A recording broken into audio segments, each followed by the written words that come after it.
Hey, everybody, and welcome to the podcast today. I'm going to tell you about a few quick things, and then we're going to get right to a great conversation. This episode is brought to you by Waypoint TV. Waypoint just introduced their live feature, and their live feature is a way that you can go and click on the live feed, and it's basically like Shuffle. You go there, click that. You don't have to worry about selecting a show. They just start playing for you. You can keep it on in the background like I do. And sometimes you find some new cool shows. So go to waypointtv.com, find out how to watch on all of your different devices. Recently, also, I want to tell you that I made a big mistake with the artwork for the podcast. And I had no idea that this was not allowed, but somehow I included a couple of logos in the artwork for the podcast. Apple didn't like that, and they rejected it. And I didn't know what to do. So all of a sudden, the podcast just disappears from iTunes. You can't find it. It's gone. Everything is gone. I had no idea where to turn. So I called Libsyn. Libsyn is a service that hosts podcasts. They were incredibly helpful. And without their help, I really seriously don't know what I would have done. But Libsyn was incredibly helpful, so I just want to give them a quick shout out. If you guys are thinking about doing your own podcast, or you already are, and you're unhappy with your service over there, check out these guys because they are the real deal. Finally, we have a website dedicated to the podcast, tomrowlandpodcast.com, TOMROWLAND podcast.com, tomrowlandpodcast.com. You can go there and check out all the different stuff that's associated with just the podcast, including the new section that we've added there, which is the book club. Almost all of the guests have books that they have either suggested on the air or off the air, books that have been important to them, books that they are currently reading. And we have a book club with my close personal friends. We have a book club that we read a book about every 2 weeks. And I've included all of these books on the podcast website.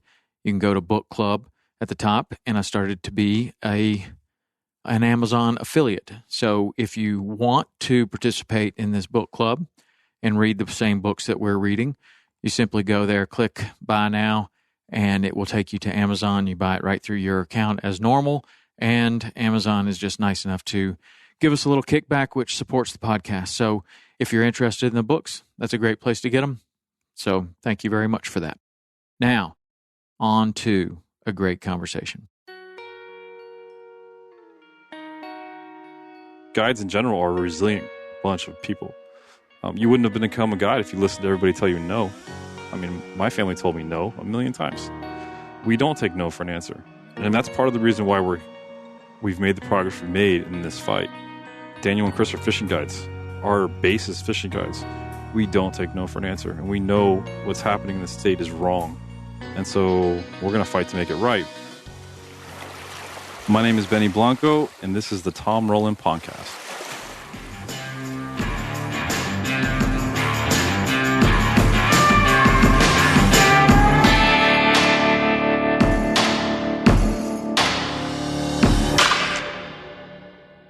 That was Benny Blanco. He's guiding 300 days a year, mostly in the Everglades.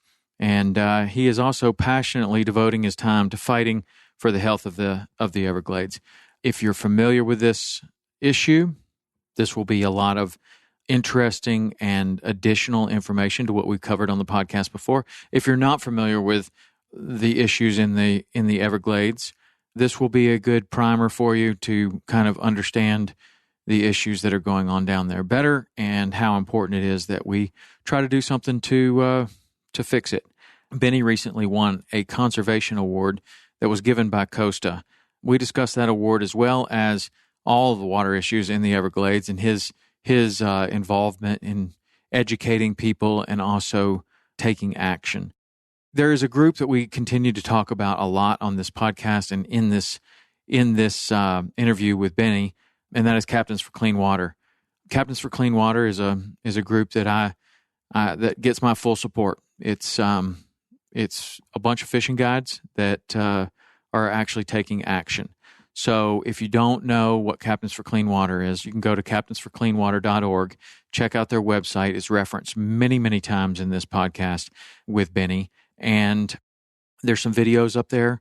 Those videos are probably the quickest, easiest, most concise, and most accurate source of information on what's going on in the Everglades right now. So if you're interested, that's a great place to go and find out, just what's going on. And if you like it and appreciate what they're doing, it'd be great if you could become a member or at least follow them on their social media platforms. That's incredibly important, because if there is something that needs to happen, like recently there was this bill that needed to pass, and they can use their social media, their email lists to get the word out to people so that they can take action. So Benny and I sat down. He was fishing all day. He met me, and he's really working hard. Benny is a hard-working guy. He's fishing all the time, and he's also finding time to raise a family and finding time to fight for the Everglades. He's passionately pursuing what he knows is the right course of action. And I really enjoyed this conversation with Benny. I hope you will too. So stand by for Benny Blanco. All right, Captain Benny Blanco, thanks for coming, man. I really appreciate it. Thanks for having me, Tom. Yeah, absolutely. How was the fishing today? It was great. We caught a bunch of snook and redfish, yeah, which is a nice change of pace. Yeah. The park hasn't been exactly wonderful this last couple of years because of our issues with water. Mm-hmm. And but on the days where we can target them and actually sight fish them, it's wondrous. It reminds you of how it used to be. Yeah. Yeah. So you've been fishing the park all your life? My entire life. You grew up in Miami? I'd like to say I grew up in the park. Okay. But I grew up in Miami, yes. So who introduced you to that? My uncle and my father did by chance. Really? They'll probably kill me for saying this, but they weren't great fishermen. Yeah. They were great outdoorsmen.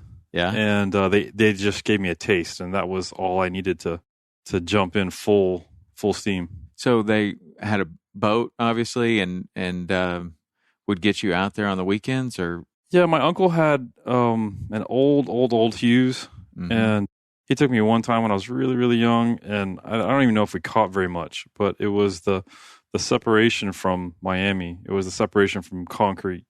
It was surrounded by trees and the birds and the fish, and just being completely captivated. Mm-hmm. And I knew that I had to do something more there. That's all I knew, and I was drawn to it constantly.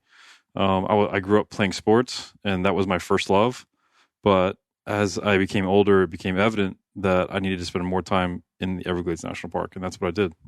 So that became a profession at what point?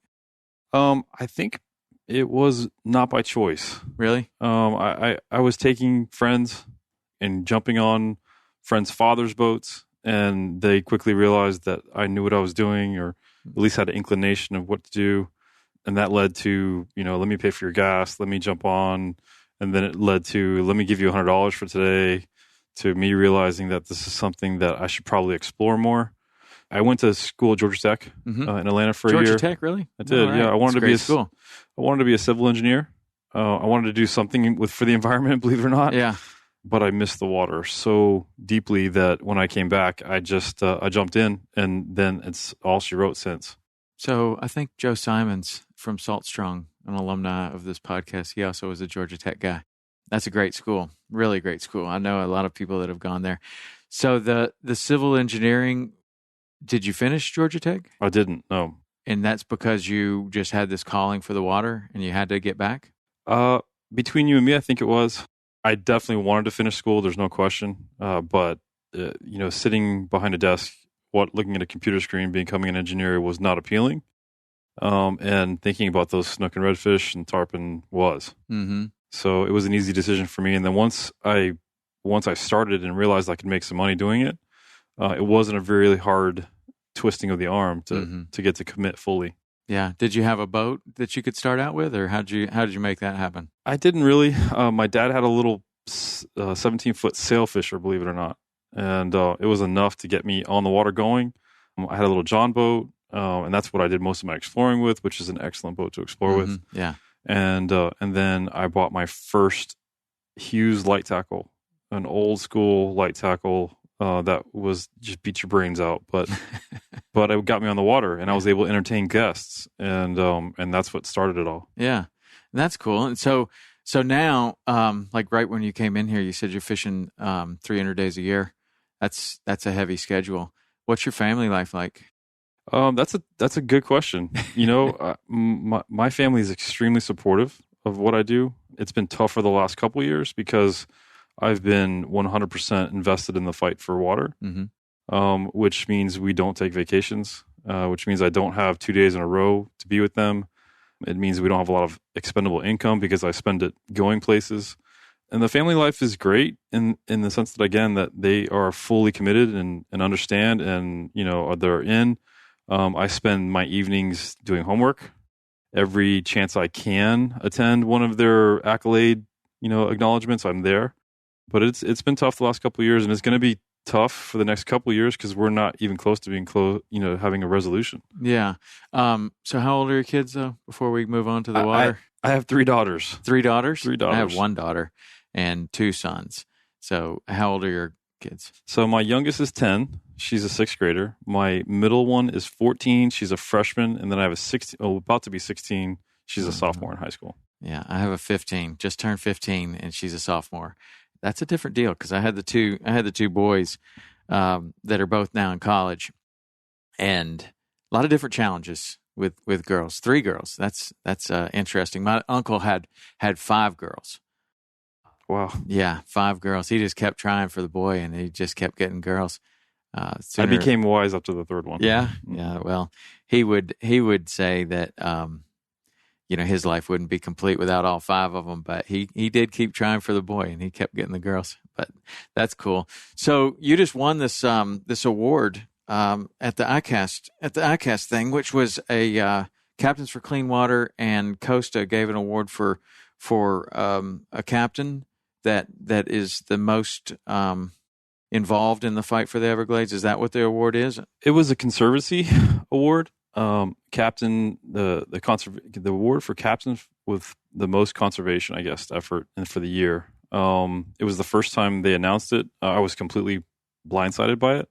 Actually was speaking with Amanda from Costa when they announced it, but initially I was extremely thrilled, and just in general, that there was an award acknowledging conservation efforts, because I don't think that we do enough of that. I'm happy to accept it in the sense that it maybe will inspire some other people to want to get involved. I'm 100% behind that. But it is hard to accept an award for conservation when we're sitting in major issues in Florida Bay, and my friends on the West Coast are dying because their businesses, they can't keep people on their boats, and the green water is killing their fish, and the red tide is killing fish. It's like, the analogy I use is, we're in a marathon, and I won the first heat, and I just got a trophy. That's great, but we're in a marathon. And so I applaud Captains for Clean Water. I applaud Costa for having the foresight to create an award to continue awareness and to maybe inspire more people to get involved. But I'd definitely like to use it as a springboard. I'd want to see more people like you, like the leaders in the industry, get involved as much as possible. It's really important that our singular message is that we need to clean our water.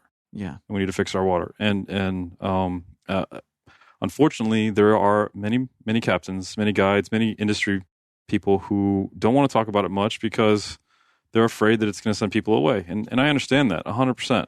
I, however, have adapted the other methodology, which is to educate my clients, to tell them about it, to encourage them to get involved, to make them become members of Captains Clean Water, Bull Sugar, Everglades Foundation, to write their congressmen and senators, because the only way we're going to get to a resolution is if we all stand together, shoulder to shoulder. Yeah. I also think it's super important. I mean, I know from my own journey in this and fully understanding this issue, it really helped to sit down with Daniel Andrews from Captains for Clean Water and have him explain it. And he's been on the podcast twice now, and we've had tremendous feedback from the listeners who, from all different states and from all different, even different countries, coming up with a with an understanding. And I'd like to talk to you about how you're explaining this to your clients and how you're explaining this to different people, because you're coming at this from a slightly different angle than I am, being in Miami.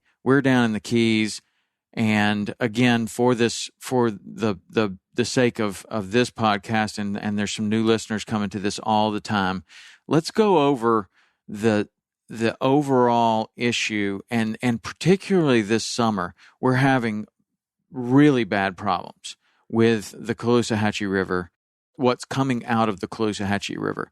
So one of the things that I think a lot of the people, particularly that are familiar with the Florida Keys, and maybe that's the only place that they fish in Florida, and maybe it's Key West, and this whole issue is really, to them, they come in, they come out, everything looks great.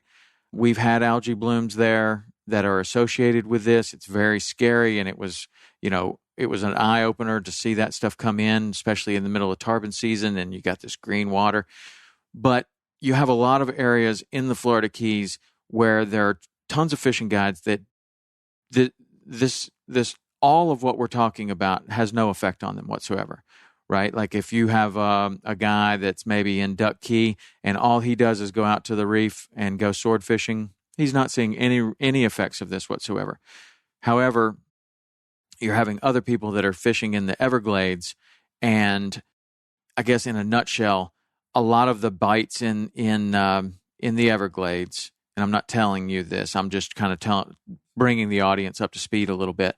There's an issue in the Everglades of the water being far too, not enough fresh water at all, so it becomes too salty. Hypersaline. Hypersaline. So you're having it's like you had a saltwater fish tank in your house and you just never add water to it. It gets lower and lower and lower. The salinity gets higher and higher and higher until absolutely nothing can live there. And you have weird algae and all kinds of weird things that are going on. At the same time, so when big storms come over, it seems like that would be a good thing, and it would be if you could localize that rain right over Flamingo, right? Sure could. But if it's further up in the state and then it all collects into the Okeechobee area, you have a lot of issues with effluent. Well, the lake gets overfilled. Yeah, and when it gets overfilled, the issue becomes that the dike can only hold so much water, so much height, because it becomes a health risk. Obviously, if the dike breaks, then thousands of homeowners around the lake would be flooded, and that's the reason the dike was built back when that hurricane happened in the 1920s. The problem with that is that when the lake overfills, they have to dump it, and when they dump it, there's no mechanism right now currently for them to capture that water, to treat it and send it south to Florida Bay where it's supposed to be. They send it east and west, which is not a natural situation. Mm-hmm. The St. Lucie River and the Caloosahatchee never had flow from Okeechobee ever, but we've constructed that to be the case. And when that water comes out of Okeechobee, it's not just fresh water, which would be bad enough. It's algae laden. It's high nutrient water, and it hits both coasts, and it causes chaos. Mm-hmm. In both coasts, oyster beds die, grass die, and now we're seeing a supercharged red tide, which no one wants to talk about it, but is absolutely supercharged by these discharges from Lake Okeechobee. And you've seen the pictures: dolphin and turtles, and I mean every species imaginable dying that you've never seen die before. 100-pound tarpon. We instinctually avoid issues like that. And then in Florida Bay, we are completely starved of water. Mm-hmm. And they can't send that water south because we don't have the mechanism. But luckily last year, we were able to get SB10, which is the reservoir approved, which is south of the lake. We are currently in, and we got the governor to sign off on it. We got funding from the state, but it's a cost share situation where the federal government has to come up with their half. And we're part of that WRDA bill, which is supposed to be voted on next month. We've been to DC a couple times advocating for that approval. Brian Mass from Palm Beach has been up there pushing it as hard as he can. And once that portion gets approved, we can start building the reservoir. And that reservoir would be maintained so that we could capture the water, treat it so that we're sending clean water into the Everglades like it was supposed to be. Obviously, it's not a perfect situation. It's not the original sheet flow of the Everglades. It'll never be that because we have Miami and several farms in the way. But some sheet flow is better than none.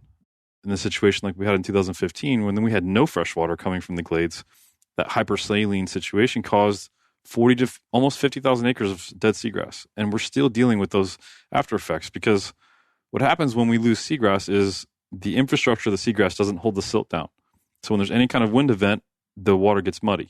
When the water gets muddy, it prevents sun to nutrient the grass. And so the current grass that's there is having a trouble staying alive. And so it's a domino effect of issues that happen in Florida Bay that's directly related to the discharges that come out of the east and west coast. And so, yes, you're right. There are guides south of us that don't see effects. However, I beg to differ in the sense that they will eventually see effects. Right. We know that there's damaged reefs north of them. That's only a matter of time before it heads down that way. We know that the algal blooms come down and go through the bridges. You've seen it. That cannot positively affect the reefs. So my question isn't how do we neutralize the problem north? But my question is, how do we get everybody together to fight together? Because eventually it's going to affect them. Don't you think that getting people together begins with education? I mean, I do. I'm 100%. 100%. So when you have, I think this would be very beneficial, and I would just like to know how you're doing it. But when you have somebody that's not familiar with South Florida, how, like a senator or an elected official, how are you educating them on this problem? Because you probably only have a small amount of their time. It's a very large and complex issue. Do you have your elevator speech, so to speak, that kind of in short form that you are able to? If you do, I'd like to hear it. Like, sure. We meet with congressmen and senators all the time, right? And everyone time frame is different. When we don't have time, it's a very simple thing. It's the Everglades is being starved of fresh water. We need to fund the reservoir south of the lake so that we can capture and treat extra fresh water and send it south to solve our problem right now. Mm-hmm. And everyone agrees with that 100%. The long form is what I explained earlier. And it can be even longer than that, because the issue is not just the reservoir. There's so many complicated avenues to the problem. We have issues with the FWC and South Florida Water Management District spraying and treating canals all over the state of Florida, which for weeds or mosquitoes or what? For all of the above. Yeah. And that gets down into our aquifer. We have issues with fertilizers in our yards that we do innocently enough, not understanding that also goes down into our aquifer. We have issues with blockage of canals in the Okeechobee. We have in the SERP program, which is that first comprehensive Everglades restoration plan that was approved 20 years ago. There are hundreds of projects. We've only finished one.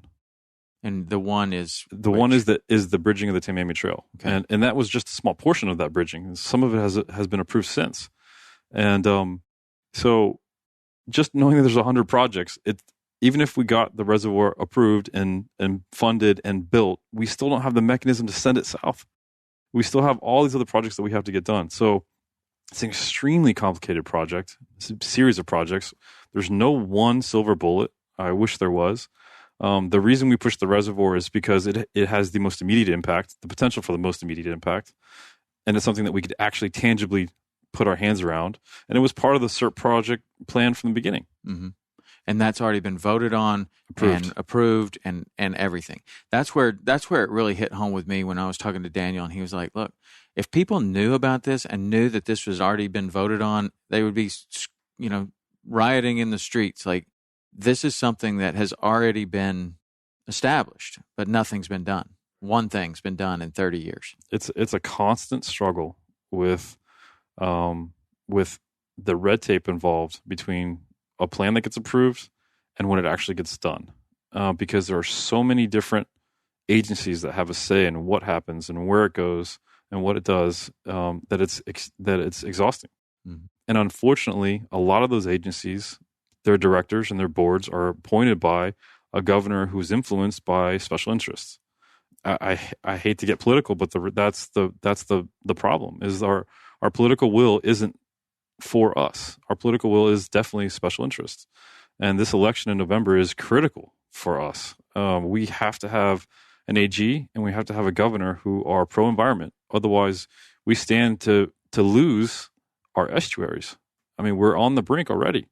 And so are there people that are in line to run that you feel strongly about? There are on both sides of the tail.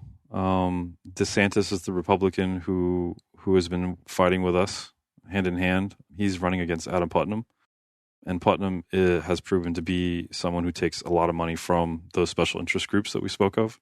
And for AG, I don't have someone to recommend because there are some really, really good, great ones. But Matt Caldwell is the one that I would highly recommend against because he's been part of that flow of money that we have that has proven over the years and up and down the scale all the way to Washington, D.C.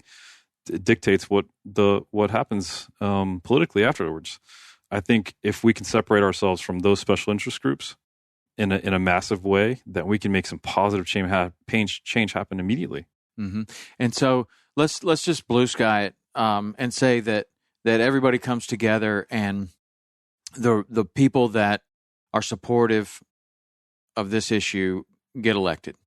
In your opinion, you blue sky it. What happens then? What's the best case scenario that we can hope for right now? So our best case scenario is that we have a South Florida Water Management District board that is appointed, who are made up of scientists, biologists, and people who understand the flow of water, and not farmers who stand to benefit off of water. It would also mean that our reservoir is on a fast track, which can absolutely happen. We've done everything in our power to make that possible. And if our reservoir is fast-tracked, we could look at a reservoir being built and operational in 2 years. Blue sky would also mean that the 4 or 5 projects between the reservoir and the top of the Everglades, the top of Taylor Slough on the east side of the Everglades, are completed. And that can all happen at the same time. That would be blue sky, which means that we'd be safeguarded to an extent for those perfect storm situations that we had in 2015. So that when we have a drought, we have south wind and there's no rain, and we have that hypersaline situation, we've got water to send to Taylor Slough, and so we can send fresh water to Florida Bay.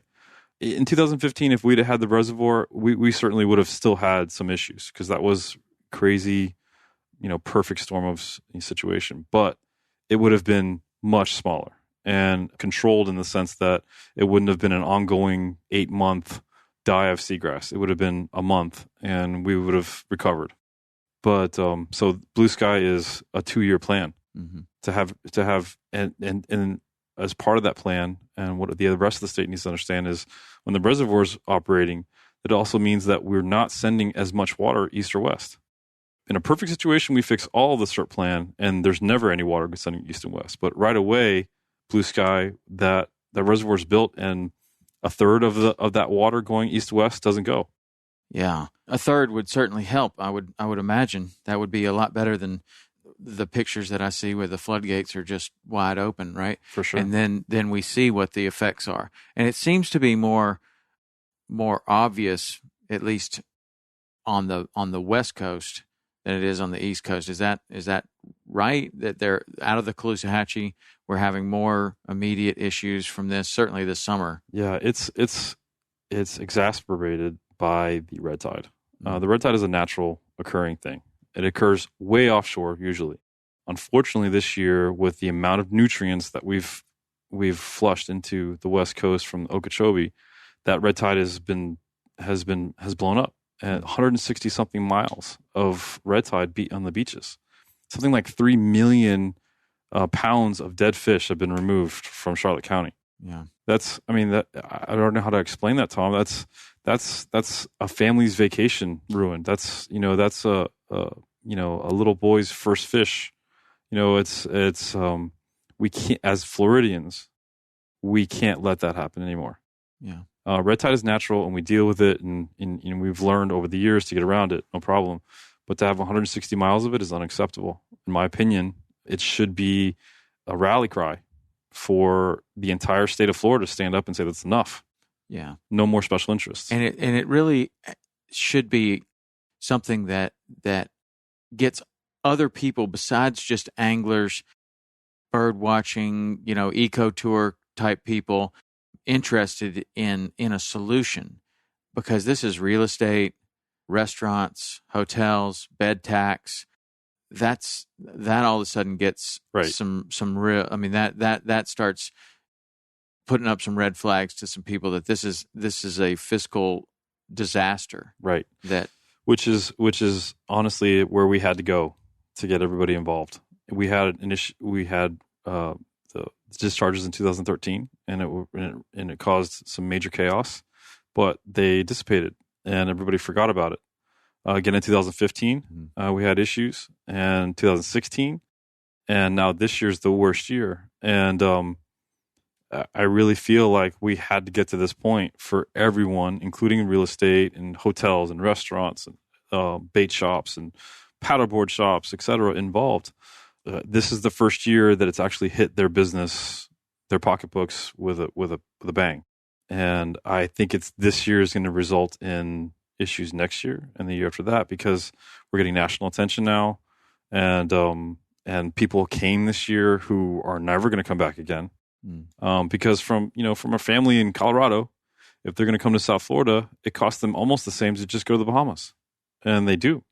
Again, as a Floridian, we can't let that happen anymore. Right. Our tourism is everything. Well, I think that the education part it's super important to educate guides and anglers who are sharing this experience with other people, and that have an educated voice, so that they can explain this problem on a scientific level. Like, this is what's happening. You're getting lots of fresh water going out the sides of Florida, no fresh water going where it normally is.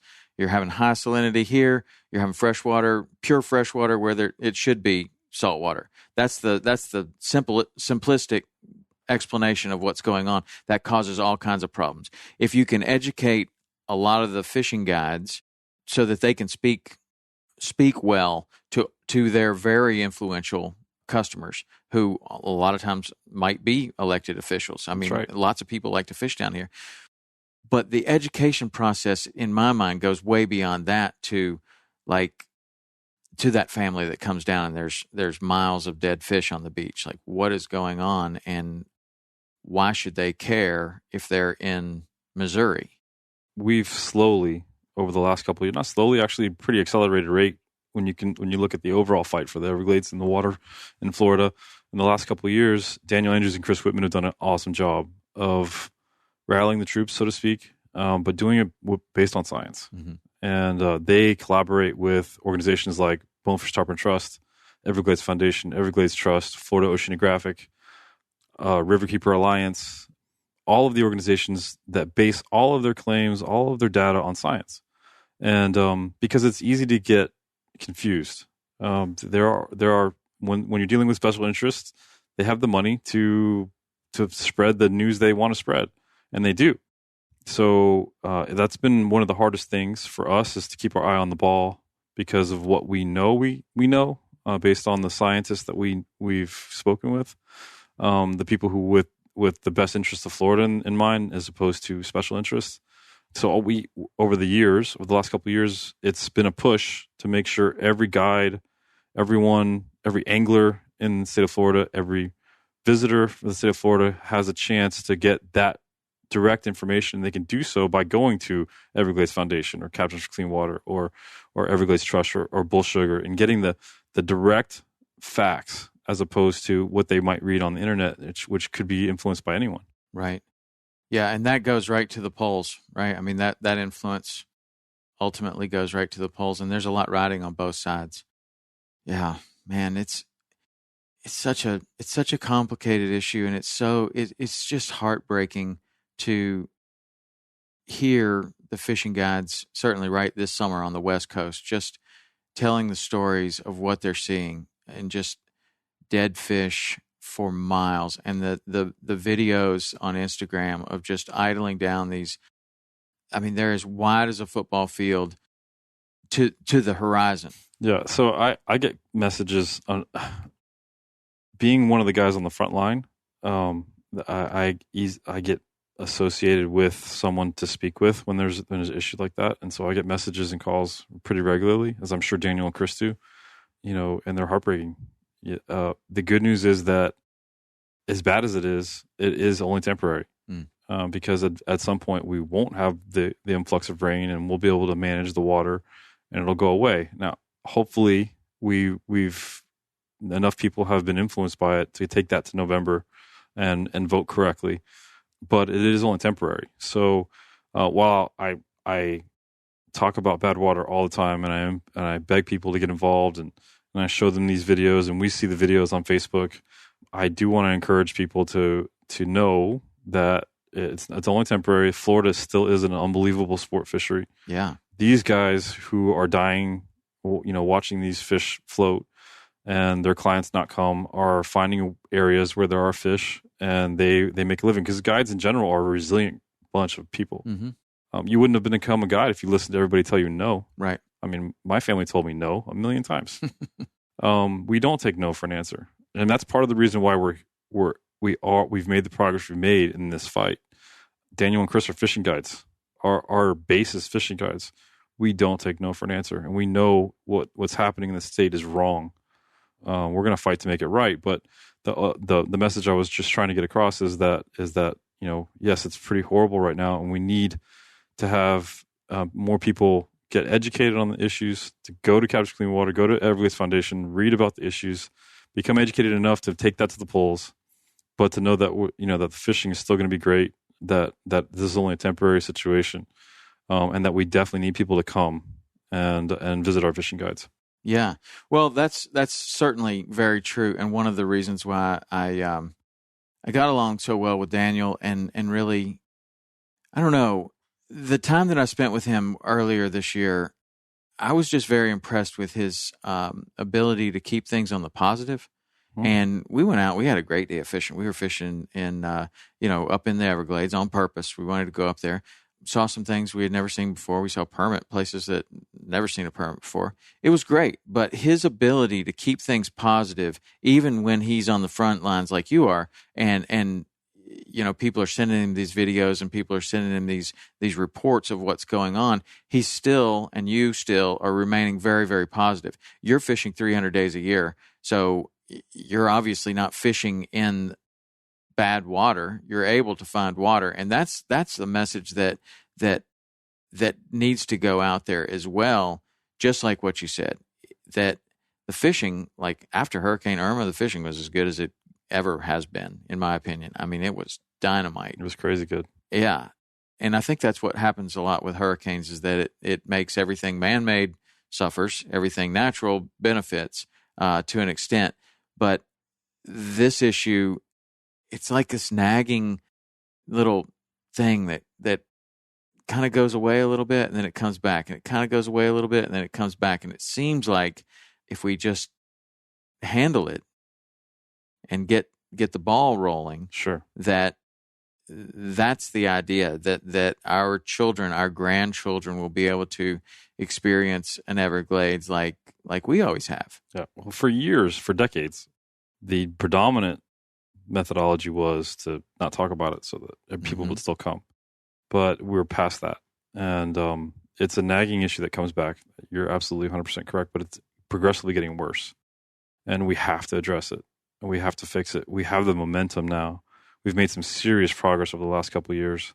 And I really feel I'm super optimistic to the fact that we've already seen, after 2016 in Stewart on the St. Lucie River, we saw replanting of oysters and grass, and it was coming back. And I think that's why everyone's really upset, because they really placed a high effort on refurbishing the area, and it was coming back. So this year in December, the Audubon issued a report that it was the best year on record in the history of record keeping of nesting for wading birds in the Everglades, and they attribute that some of that to the raising of the Tamiami Trail. So there is huge hope that if we could just fix a few things, if we can send some more water south, if we can stop sending it east and west, if we can address the spraying, and if we can address the fertilizers in general, that we could have a huge positive impact in the Everglades. In fact, I tell this to my clients all the time. No one that I know was alive when we actually had freshwater sheet flow from Okeechobee. It's been blocked since the 20s. We don't even know what kind of positive effect that would be. It might be beyond our wildest dreams. Right. So even a little bit. I hold on to that hope all the Yeah. time. And the other thing I want to say about the guides in Florida, we're professionals. I think the misconception throughout the planet is, a fishing guide is a guy who sits on the back of his john boat with a cane pole and overalls, and that is not the case. Fishing guides are dynamic. You met Daniel. We are educated in general. We are businessmen. We're obviously marketers. We're great customer service. We don't take no for an answer. Self-driven. We're professionals. And if you call your fishing guide and he's in a bad area and he tells you he can put you on fish, I would trust him. Yeah. We know what we're doing. So my message would be that we need help. We need people to get educated. We are making huge progress. We're very optimistic.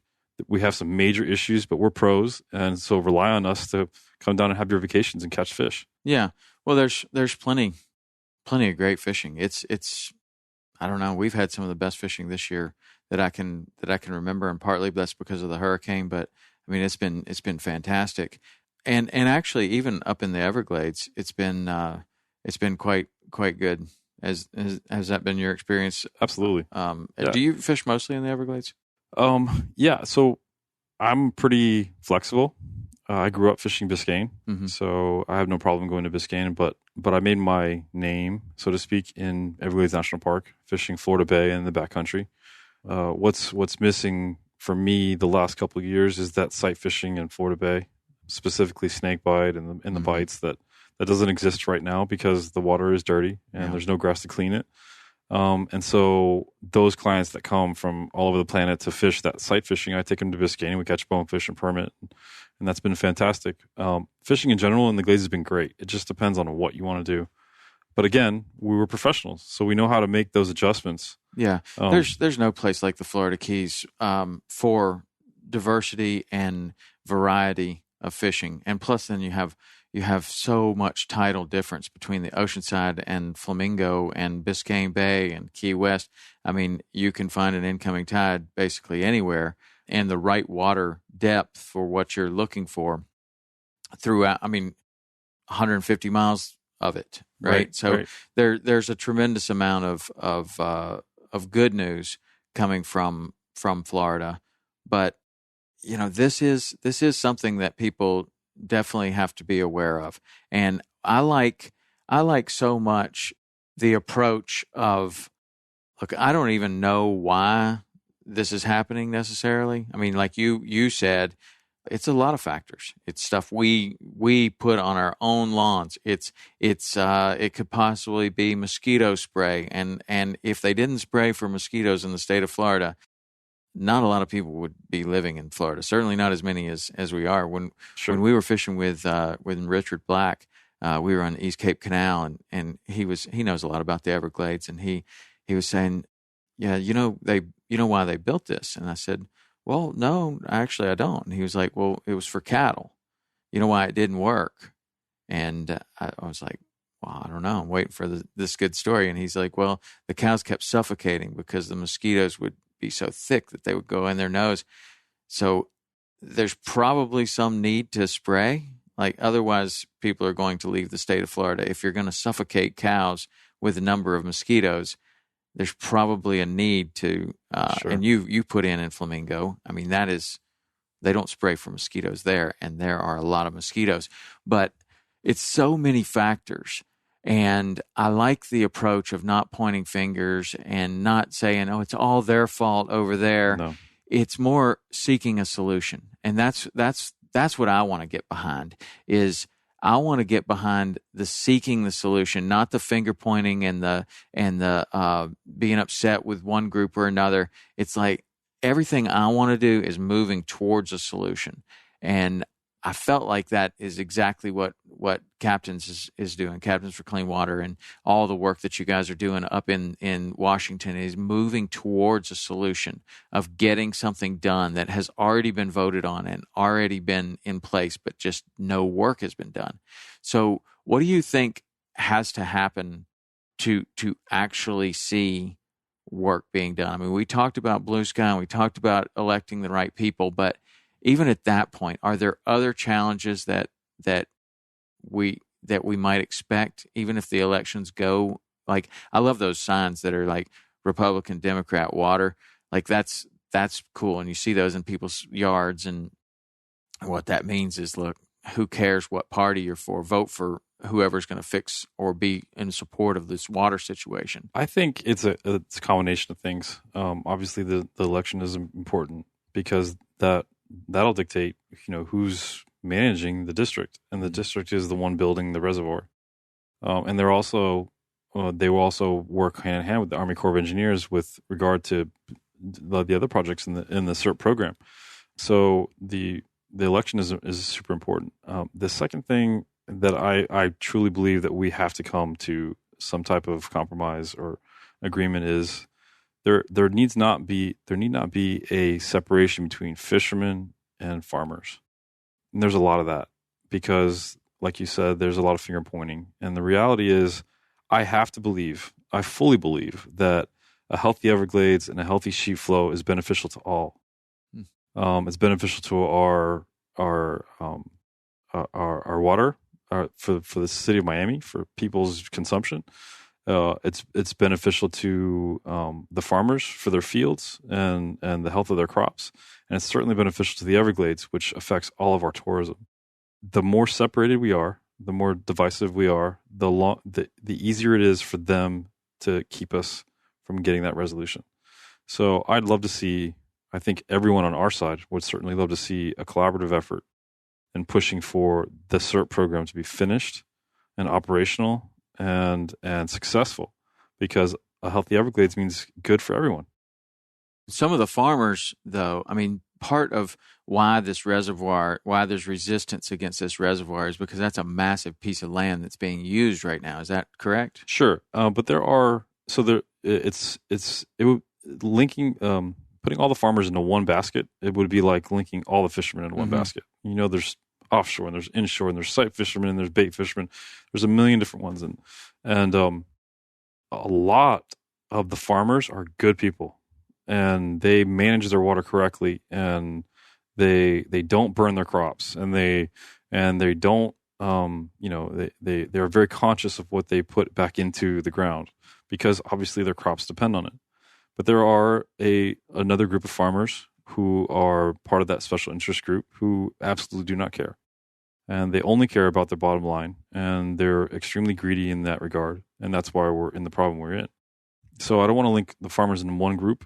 The EAA, which is and mostly south of the lake, they've been great in general with managing their water and managing what comes out of their properties. But overall, we'd like to see the EPA, the regulations that were put in place 20 years ago, continue. We'd love to see that be regulated and enforced. And if it is, then we have a better situation in general, because it holds all of them to an equal standard.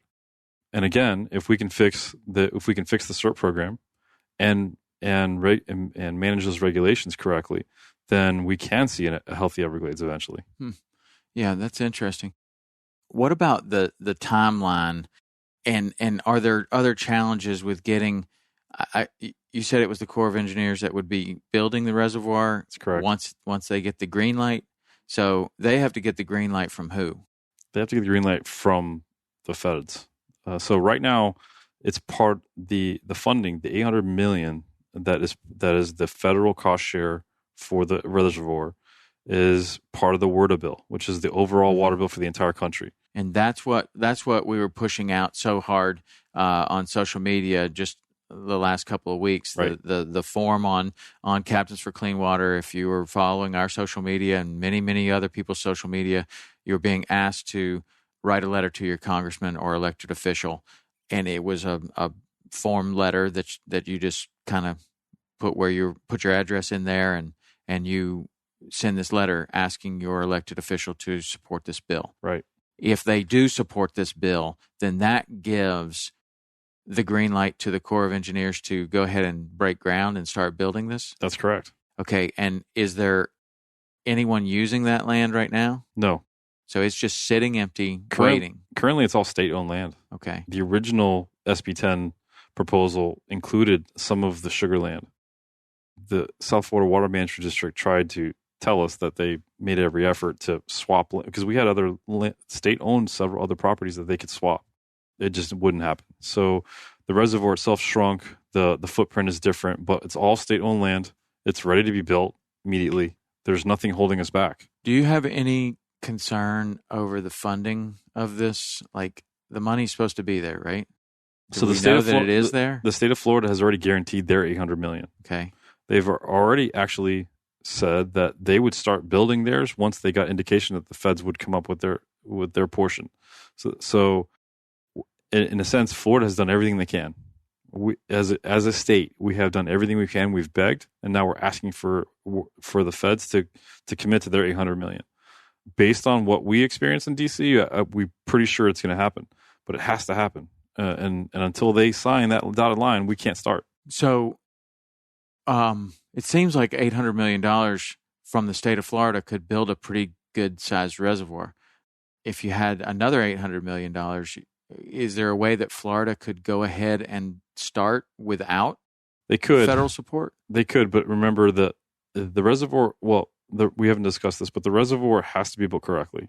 A reservoir isn't just why don't you explain what the reservoir exactly is going to do? Obviously, Sure. There's a lot of extra water. Mm-hmm. It has to go somewhere. And then this is a place where it's going to be treated. Right. It can't be just a bathtub to hold water. It has to have STAs, which are treatment areas, and which is made up of different foliage, which is proven to take out nitrates and phosphates, and it has to be treated. But there are a few methodologies for how the reservoir needs to be built. Some people think it should be built very deep, which is extremely expensive. Some people think it needs to be built very shallow, which is expensive because it has to be wide. Right. But the reservoir that's proposed right now has to be built with a certain amount of STA. Otherwise, you have, for lack of a better analogy, you have a big swimming pool with a filter as big as your thumbnail, and that can only move so much water.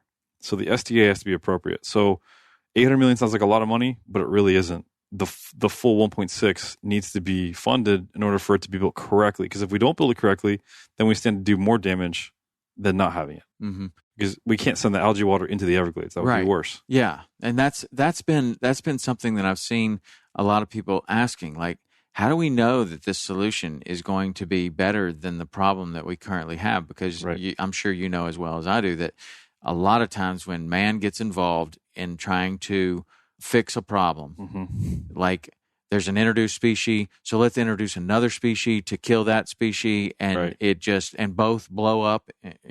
Sometimes they don't realize one's nocturnal and the other, whatever.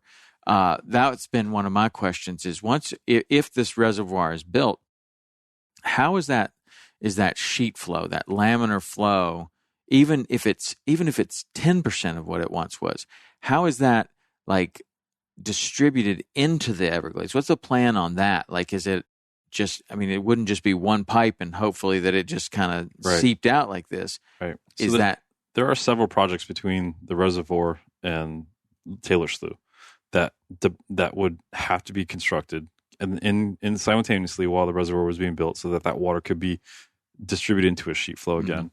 But sheet flow occurs over sawgrass, and over the natural situation that the Everglades creates. Just by the water percolating up and then correct. It's on limestone, which is a natural percolation. So what we have to restore is that flow from the top, and the Everglades does the rest for us. But my answer to your question about how do we know that the reservoir will work is we already have STAs in place, several of them actually. They're used as duck ponds constantly, because the foliage that's there is conducive to ducks and other wildlife and wading birds. And so this is just a bigger scale, and it allows us to capture extra water in situations where we'd have to open the water and send it out east and west. So it's a much bigger scale. And again, it was part of the SERP plan from the beginning, because it was the central piece of the SERP plan. In order to convey more water in a bigger form down through the Everglades. So we know the STAs work. We know that conveying more water requires a bigger STA, so the 1.6 is necessary in order to build it. And then we know that there are other projects between there and Taylor Slough that have to be constructed. the Tamiami Trail being one of them, and that one is fairly done. Although there's still some more work to be done west of where Miccosukee is currently. Mm-hmm. So assuming the reservoir is built and the STA is built correctly and those other projects are done, then we would have some sheet flow again.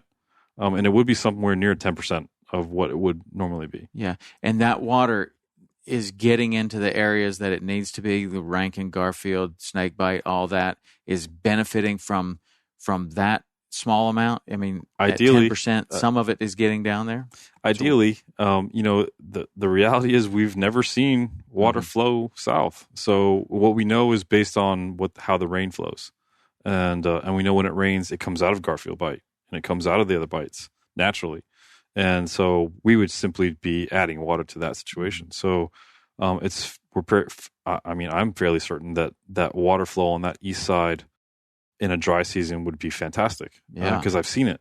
But again, we've never been in a situation where we've had general flow on the east side. It could be phenomenal, but getting the reservoir right and getting the STA right is absolutely critical.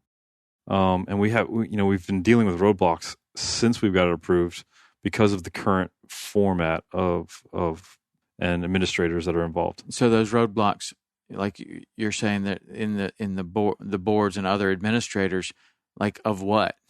The South Florida Water Management District, okay. Army Corps of Engineers, and it seems like there's a lot of moving parts. That's kind of what I was trying to ask, and I guess I didn't know how to ask it exactly, but just getting the elected officials in there in November, like that's going to be a huge win. Mm-hmm. That's the driver for all of this. But it's not like you flip the switch and all of a sudden the bulldozers go over there and start building this pond. No, it's a fast track, basically, because what we've experienced till now, because of the current administration and its longevity, is just roadblocks.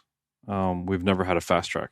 We've only had a fast track in the last couple of years because of our efforts. Now, when you say the current administration, you're talking about the Florida administration or federal administration? A little bit of both, but mostly Florida. The South Florida Water Management District Board is appointed by the governor. The Army Corps of Engineers listens to both. So we have to eliminate that connection to special interest in that central piece. And if we do, then we rely on science again. Mm-hmm. And we know that when we rely on science, we can actually get some things done correctly. Obviously, the Army Corps of Engineers hasn't been great with a lot of things in the Everglades. We've seen that and experienced that. I don't know how much of that was dictated by special interests or not, but I know that we have good science now, independent scientists that are funded by companies that have nothing to do with any special interests, who are telling us that we have to restore water flow. And so I fully believe that if we can elect the right people in November, that we can fast track some of those projects that will help us immediately. Mm-hmm. And we can see some positive change in a couple of years. Yeah. Yeah. That's incredibly optimistic. And I really like that so much because like you say, with just a little bit of fresh water, I think the Everglades would explode with life and be maybe better than we've ever seen it in our lifetime. And if that could be kind of expanded over the years with more cooperation. And I think, don't you think it all boils down to on a federal level, like if the economy of Florida goes through the roof because the ecosystem is healthy and tourism is up and commercial fishing is better and on and on and on down the line, that really opens people's eyes to maybe this situation in a way that they're not currently looking at it. Absolutely. Yeah. We know what the tourism industry is in the state of Florida. Mm-hmm. Everyone relies on it, whether you're in tourism or not, because it affects everything in the state. I'd like to think that we have the ability to be the model for the rest of the country on how we take back control of our water. We make in the environment and protecting it a priority, because we're not the only state in the country that has problems with water. As a matter of fact, I don't know a single state that doesn't have a problem with water. Right. Some too much, some too little, some not any at all, some diverted. It's all about water rights. But there's always a water issue. It's a water rights issue, and it's throughout the entire country, and special interests are winning throughout. But what they underestimate is the power of the people. And in the state of Florida, we love our water. Mm-hmm. We are here because we love water. I would have been at Georgia Tech if I didn't love the water the way I do. So we're going to fight for it. And we have the ability to be the model for the rest of the country. And November is when we make that statement. And I think it's going to be a huge turnaround with regard to how we treat our water and how we protect our ecosystems and estuaries and watershed. And I want to believe that it's going to be a first step to a brighter future for our state. And like you said, the domino effect is amazing. If our economy will boom again. Unfortunately, this year it's going to be down. Well, it's down, but for a lot of factors. I mean, the hurricane was a huge factor in any tourism dollars being down. I mean, there were areas of the state that were basically closed. I mean, not even the residents could get into the Florida Keys. So there's 3 weeks off of having everything closed. That's a lot of money. Mm-hmm. So I mean, I think this year's an outlier in my own opinion, but yeah, I would like to think that the best days for Florida are just ahead, just over the horizon right now. So you started this new show of your own, right? I did. Long story short, I've had a relationship with Florida Sportsman since the beginning. Yeah. Before there was social media, that everyone bought a little tiny ad in the back of the magazine and hoped that you'd get some trips from it. And I did some shows with them a while ago, and Blair called me to take over a show that he had an idea for, and I just I'm not a fan of the current format of shows that revolve around sponsorship, promotion, and talking about how great the fishing is, and when I'm hurting inside for what's happening to Florida Bay and my buddies on the West Coast. So I said, look, the only way I'm going to do a show is if we can talk about the water and we can further this movement for clean water. And it took some wrangling, but that's the premise of the show. It's a conservation based show. We're going to go into every single Florida fishery that is dealing with a water issue, which is every single Florida fishery. We're going to lean on the biggest voices in those areas, and we're going to tell the story of those areas. We're going to tell a story of what's happening currently, how great it was, how great it is right now. We're going to show how great it is right now so that people inherently want to come visit and they want to help. And that's the entire premise of the show. And hopefully we can raise some awareness in places that we ordinarily wouldn't and further that conversation about water. Because it needs to get outside of our industry. It needs to be outside of just the fishing guides. How many shows have you filmed? We haven't filmed any, actually. Oh, yeah, it started. We've just filmed the little sizzle that's been all around the internet, and we have our first advisory panel meeting next month. Actually, in a couple weeks.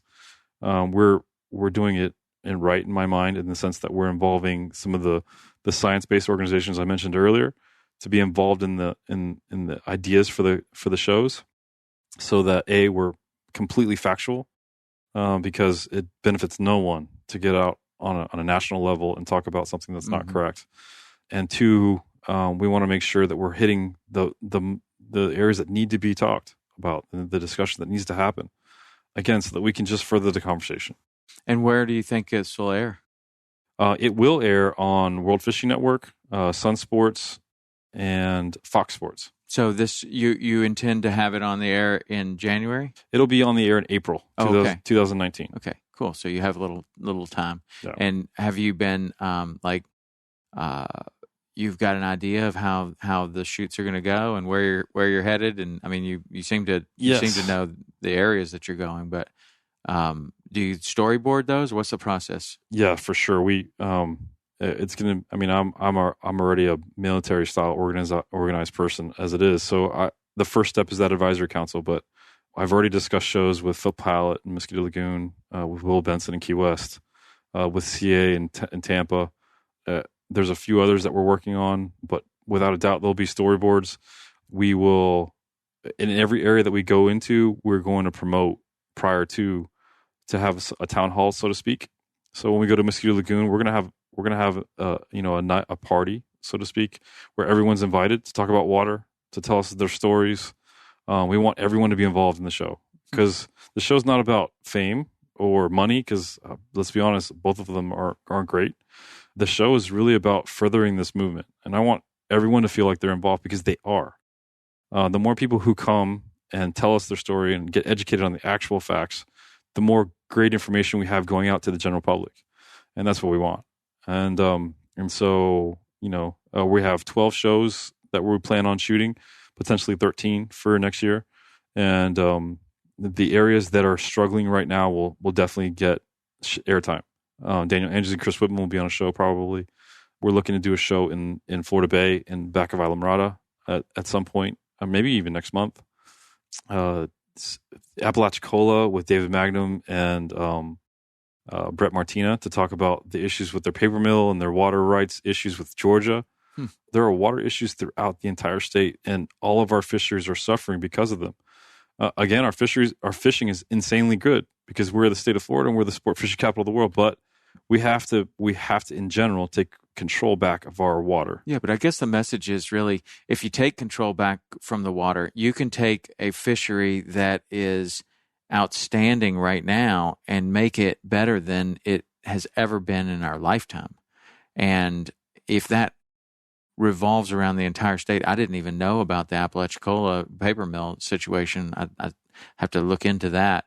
But that's the message that I keep putting out there is that the fishing is as good as it is outstanding. And with a little help, it can be better than ever. And with a little help, we can also make sure that the problems that we're having right now are at least minimized, if not prevented from happening in the future. Well, that show sounds really good, and you got some incredible guests lined up. That should be fun. Do you have much TV experience? You've been doing some shows with Florida Sportsman? Unfortunately, I've done a lot of shows. Flats Class. I've seen you on Flats Class. I have. I've done many, many shows. I'm not afraid of the camera at all. In this case, I would be even less afraid or nervous because we're setting the show up to be, it's culture based. Again, I'm not selling anyone's product. Mm-hmm. I'm just telling the truth about a fishery that needs help. And as you can tell, that's my passion. Yeah. So when you're being truthful and you're being passionate, it's easy to make something happen. And if all goes right, the fishing will be so great in these shows that people will want to help. And that's my goal. It's the only reason I decided that I would do the show. Again, because I fish already too much and I'm already away from my family too much. So this isn't going to help. But I feel, a calling in the sense that people are listening to me in some respect. So I have to get out there and get the right information and make sure I spread it to as many people as possible, because I feel like we're at a turning point in many cases. That if some of us don't stand up in a big way and make waves and get people involved, that we could lose some of the stuff that we love dearly. And the last thing I want to see is Florida Bay lost. And the last thing I want is for my buddies on the West Coast and the East Coast to be in dire straits again in another summer. So I look at this as an opportunity to spread the conversation and to potentially, set people on the right path of doing the right thing for water in general in the state of Florida. Mm-hmm. When you talk about putting people on the right path and getting people to take action, what do you think is really the take home from this conversation of how people can get involved, whether they're Florida residents or residents of other states? We've obviously stressed the importance, but at this point, what is it that people do, in your opinion? It's twofold. It's very simple. One is get educated, and they can do that by going to CaptainCleanWater.org, EvergladesFoundation.org, and a number of other organizations that they're all linked together to get the actual science. I would highly recommend that they not believe everything they read on Facebook or Instagram, and that they go directly to those sources to get the real science. That's number one. And number two, get educated on the people they're voting for. It's extremely easy to fall into someone's Kool-Aid, so to speak, as to what they're going to do for the state. But the easiest way to find out how they're going to react to the environment is to see who their donors are. And if they have special interests who benefit from controlling the water themselves, then they're going to do just that. How does somebody see that on a casual level? Like, if they go to those websites, they will be educated enough to know who to look out for. And some of those websites actually do make recommendations for the political parties that they should vote for. But they also, on those websites, they're showing who the donors are, because that's public. Yes. That's public information. It's all right? public information. Thank God they haven't blocked us in that regard. It's a shame that special interests can make such high donations in any election whatsoever, but they do. Very fortunately, it's public information. Have these special interest groups gotten savvy enough to change their name and do all kinds of things? So how do people know? I would imagine that they could come up with. I mean, I know in the hunting in the anti-hunting world, there's all kinds of kind of tricky names that you really, it looks like, oh, this is a conservation organization, right. But it's absolutely not. They do. What are some that you need to watch out for, or how can people learn about those so that when they're looking at this person, they're like, okay, well, this guy is in line with all of these things I believe over here. Let's see where he stands on the water. Oh, it looks like 5 special interest groups are supporting him, but these look like conservation water associated groups. How would you know the difference? You don't. I mean, it's really difficult to say over a podcast, how to handle that. But what I do personally is I go to captains and Everglades and Foundation and Bull Sugar and Everglades Trust, and I read what they are sharing as far as public information as to what those groups are.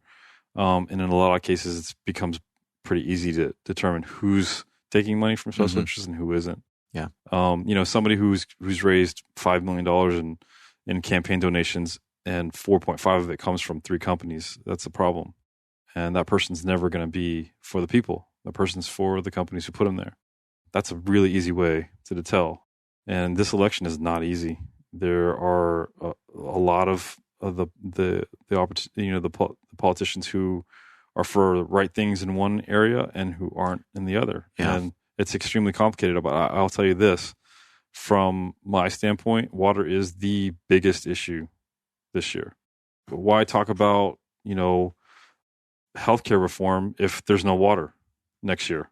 Why talk about, low-income housing if there's no water next year? Well, I think that, obviously, I feel the same way that you do, but I believe that sometimes those are masking issues. Like somebody may be in line with so many things that you want, whether whichever side of the aisle you're on, or no party or whatever, you're trying to pick the person that you're voting for. And certainly the people that are listening to this podcast, water is probably the most important. If it isn't, then maybe you happened upon this podcast accidentally, but I'm sure that it is, the most important issue for so many of the people that are listening here. But there are opportunities to vote Democrat, Republican, probably independent for someone who has water as part of their plan if they were elected, right? Sure. So I mean, it's not a Republican Democrat issue. It's not absolutely not. It's really not a political issue, except for this person needs to be elected to really be able to flip the switch and help this issue. I believe it has to be not their singular issue, but their main issue, because as we alluded to earlier, our tourism industry is reliant on water, and it is in danger this year. Very fortunately, it's an election year, so we have the power as the people of the state to make that change, and that change has a huge effect on how things get fixed in the next couple of years. So I'm begging everyone I talk to get educated on the person they like, to make sure they're not being put there by someone who stands to benefit from them being there, and to make sure that they're going to put our environment, our estuaries, our watershed ahead of everything else, because it's crucial. Anyone listening in Monroe County knows that this is a big issue. And my friend Steve Friedman is running for House Seat 120 to take Holly Rothschein's seat. Holly was voted for SB 10 last year, but in our very humble opinion, she didn't fight. If I was the House Seat 120 representative and I was looking at Florida Bay and the state that it is, they would be so tired of hearing me talk about fixing the water, they would kick me out of Tallahassee. And we need someone there who's going to fight for water, because it is, without water in the Keys, what do we have? I mean, we're not farmers. Nothing. We have nothing. So we have to put Steve in office in Tallahassee. If Steve was in office last year when we were fighting for SB 10, we wouldn't have had to fight. He would have got it done. And we need to have somebody in Tallahassee. And generally, the elections around the state for representatives are very much the same. We have grassroots pushes for people who just want to help fix the water. And so having Steve represent us in the Keys in Tallahassee is huge. And now you're for people that might not know, Steve is a professional fishing guide as well. He is. Right? So he's a captain and I haven't talked to Steve. You gave me his information, and I definitely want to call him and have him on the podcast as well. But he's someone that is feeling strongly enough about this, similar to Daniel and Chris, that are working fishing guides that are willing to take a year off, 2 years off, the rest of their life off, right, to dedicate to this issue. So Steve came with us to Tallahassee and DC a few times last year and was moved. He understood, like I did, that our presence there was crucial. They responded to what we had to say, and he feels strongly, as I do, that if he was to get into Tallahassee, that he could make some extremely positive changes, not just for Monroe County, because a fishing guide in Tallahassee means that we're fixing water throughout the state. Mm. And that's important couple dots to connect. But the other thing I want to mention about Steve is that he doesn't want to be a politician. He wants to fix the water so he can go back to work. Yeah. None of us guides want to fight for water for the rest of our lives. And Daniel and Chris don't want to be fighting for water for the rest of their lives. They want to go back to fishing. I mean, that's what we're here for. That's what we grew up. That's what we love. Mm-hmm. And but what we can't do, what I can't do, what Steve can't do, is sit back and watch politicians take money from whoever and then not protect our water and do what's right for us. Yeah. And so now we've gone over two things. We get educated on the issue with real science, and you gave the right places to go. Get educated on the people who are running and who you have an opportunity to vote for. And then are there other things that you would like to see people in the state of Florida, like Florida residents, do? Absolutely. I was guilty of fertilizing my lawn for years, decades, because I loved seeing green grass. But I love my water more than I love seeing green grass. And the fact is, we get enough rain, my grass stays green regardless. I don't want to say all fertilizers are bad, but generally they are. And everything you put on your grass gets into the aquifer. And our aquifer is damaged. We already have pump stations on the East Coast pumping up salt water. And that's because we don't have freshwater flow coming from the Everglades. The Everglades is the supplier of freshwater into our aquifer, and which we're working on, as we just discussed, with the reservoir. Well, the salt water being pumped up, that wouldn't be associated with the fertilizer on the grass. That would be associated with no water percolating into the ground, right? Correct. So there's a quantity problem, and then there's a quality problem. It's both. Our aquifer is damaged from both sides. Yeah. We don't have an influx of fresh water coming from the glades because we're starving it in the AAA, and then we're polluting it with fertilizers that we put into our grass. So we have to attack this from all sides. As we said, it's a complicated, super complicated issue.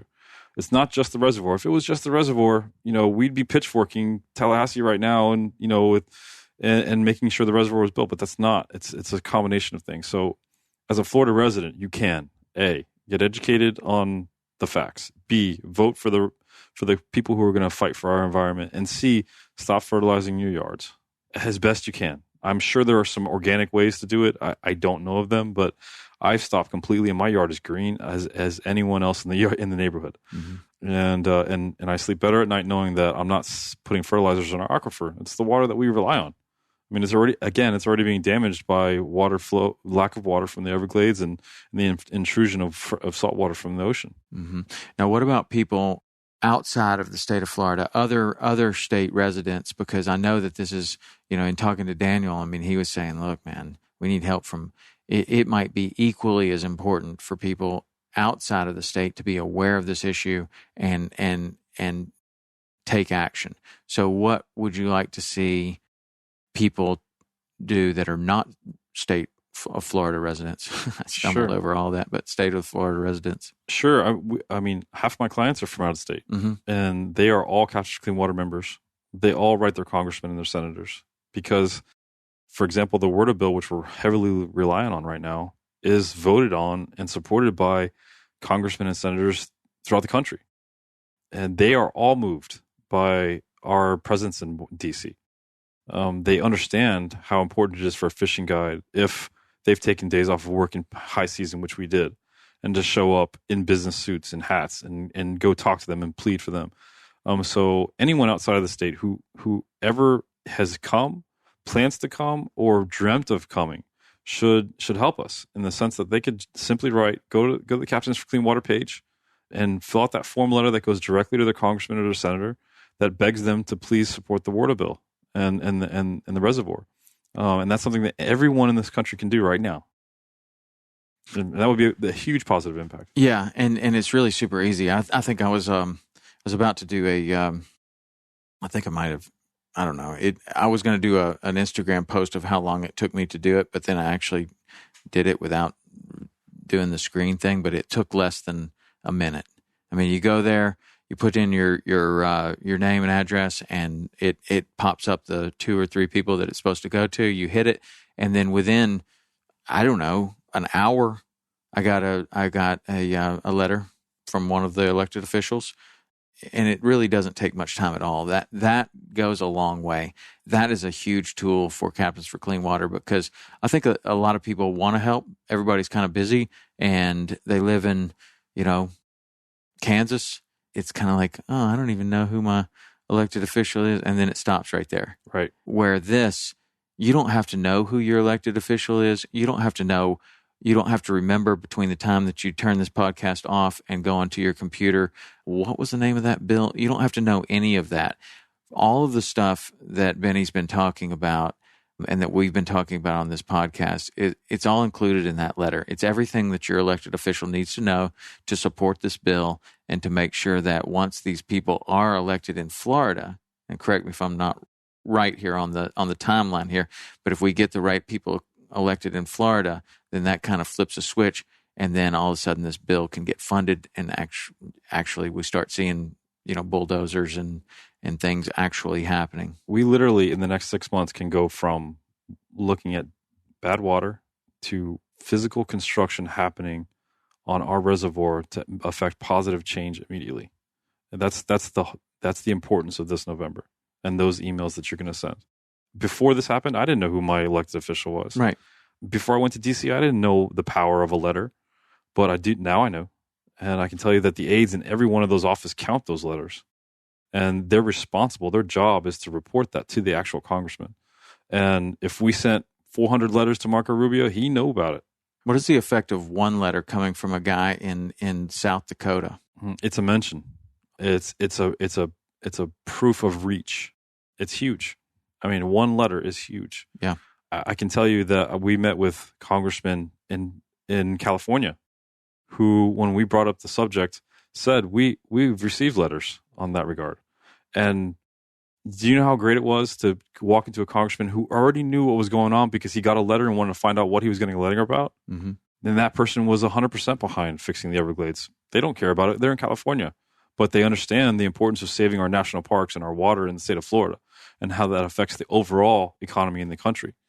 So one letter makes a big difference. I would encourage everyone, take a minute. It takes a minute. It really does. And it's captainsforcleanwater.org. That's the website, www.captainsforcleanwater.org. And there's a place on the website that says take action, I think. If it doesn't say take action, it does. It's right on the header. And you take action and it's maybe 2 clicks, and it goes straight to that form from the menu at top. But please take action. The Everglades is super important. Some of the people listening may never have been to the Everglades, and the Everglades is super awesome. It's amazing. It is a beautiful place, and it's one of those places that I just think of as a no-lose place. As a fishing guide, you're going to take your people to the Marquesas. You're going to take your people to the Everglades. It really doesn't matter if you catch any fish. It's beautiful. You're going to see alligators, crocodiles. You're going to see birds of all kinds. The fishing is likely to be really, really good, but it's just some natural beauty that is deserving of being a national park. And for me, it's super important to think about my kids being able to continue to go there and see the things that they've seen as they've grown up and I've taken them up in there. It's also super important to be thinking about grandchildren and great-grandchildren being able to do that, because that's really the, a national park is put into place for that so that it'll always be protected. But in the case of the Everglades, if the water that flows through there is disrupted or polluted, then unlike something like, I don't know, a different national park that just has one single river running through it, and the natural beauty is the mountains and all this other stuff that's somewhat associated with that river, but not entirely. The Everglades is a 150-mile wide river of grass. I mean, that's what it is. What it was at one point was a laminar flow of just this sheet flow, like Benny said, and that can be restored through your action. So I think it's super exciting, really, to think that in 6 months there could be some major, major changes. And for one, I want to thank you and honor you for your fight and what you're doing for all of us, really, because, there's a lot of people that say that they, this is their number one priority. There are very few people that are actually going to Washington and actually taking time out of their life, like Chris and Daniel, to, like you said, they've stopped guiding. They're doing this full time. You are doing guiding 300 days on top of fighting for this, on top of filming this TV show, on top of leaving your family and coming and doing this podcast, on and on and on. But the least that we can do, if you're at all concerned about the Everglades, is to please take action. Follow these groups on social media so that you're well aware of what is going on, what the most important actions are, and when there is a big call to action like there was 2 weeks ago, and it's still not too late to be to writing these letters. So if you're new to this issue, go to Captains for Clean Water and fill out the form and send that letter. But follow Captains for Clean Water. Who else would you recommend following? Everglades Foundation. Bull Sugar. Everglades Trust. Bonefish Tarpon Trust. And Now We're in Everglades. Yeah. Follow all those groups, and you can be really educated on this issue. And the steps that Benny outlined, get educated on the issue. Be educated on who you have a chance to vote for. Stop putting fertilizer on your lawn. And if you're outside of the state of Florida, man, send the letter. It really makes a difference. Absolutely. Tom, Thank you so much for your time today. Thank you for inviting me and allowing me a platform to talk about water. We need everyone to get involved, so I appreciate it. Yeah, well, you're the ones that are out there fighting. If I can do anything to put your message out there, I'm happy to do it. It's just as important to me as it is to you guys, and we each have a way that we can participate in this to make big difference. Maybe my way is to bring people like you onto the podcast or onto our television show. Your way may be to create a new television show. The listener's way might be to write that one letter. But everybody pulls together, and we can make a major difference in this issue. Benny, thank you for your time. My pleasure. We'll do it again. Thank you, Benny, Chris Whitman, Daniel Andrews, and all of the guides that are working so hard to protect the Everglades. Please join Captains for Clean Water and check out all of the other organizations and groups that we discussed in this episode. Do us all a favor. Take action and become educated. All right, we'll see you next week.